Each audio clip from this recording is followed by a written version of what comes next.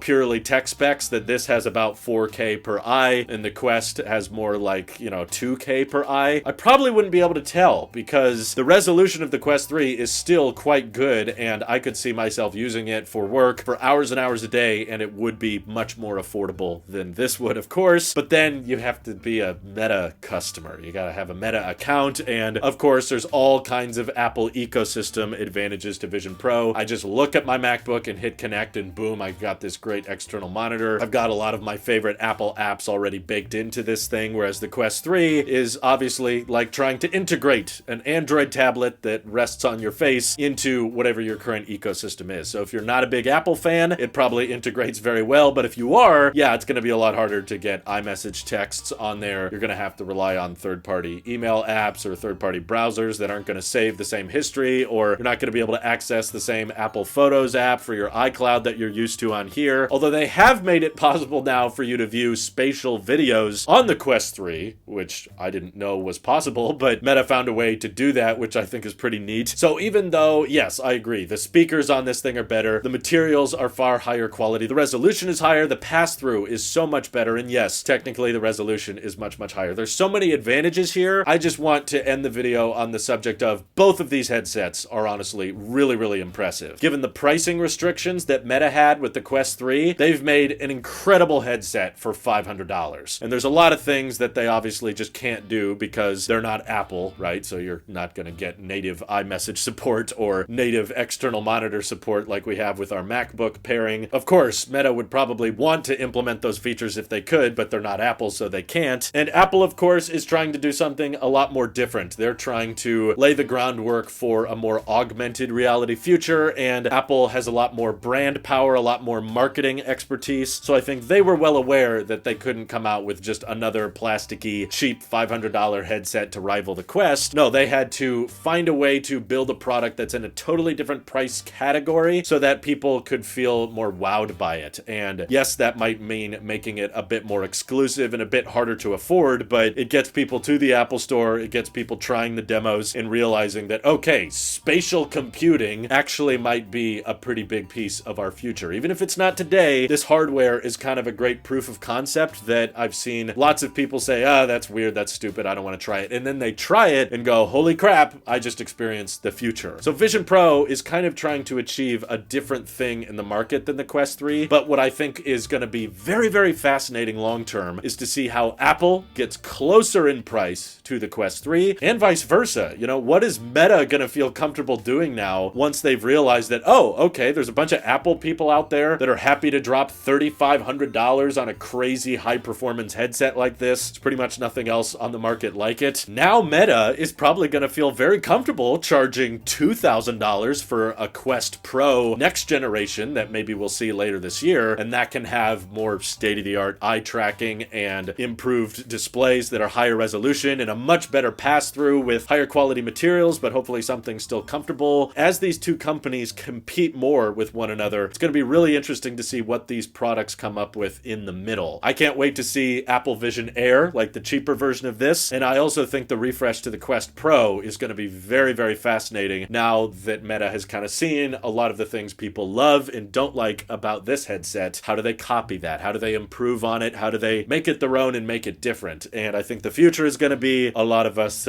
not taking these things off because they're going to get more comfortable, they're going to get longer battery lives, and hopefully one day it'll be more like this, where I don't have to have a cable hanging down from my neck. But what do you guys think? Have you tried the Quest 3 and the Apple Vision Pro? I'm honestly impressed with the hardware on both of them. It's incredible what each company has created, but obviously I'm a bit more of the Apple sheep guy, so I have a harder time stomaching the concept of buying a Meta device and having an account with them, and I'm not as much of a gamer, and the Quest is clearly more of a gaming device, so there's a lot of pros and cons. I want to hear your guys' thoughts down in the comments below, and thank you to everybody supporting this channel directly. It seriously helps us out a ton, as does just watching these videos, so thanks again. This is your Apple sheep here, and I will see you guys in the next one.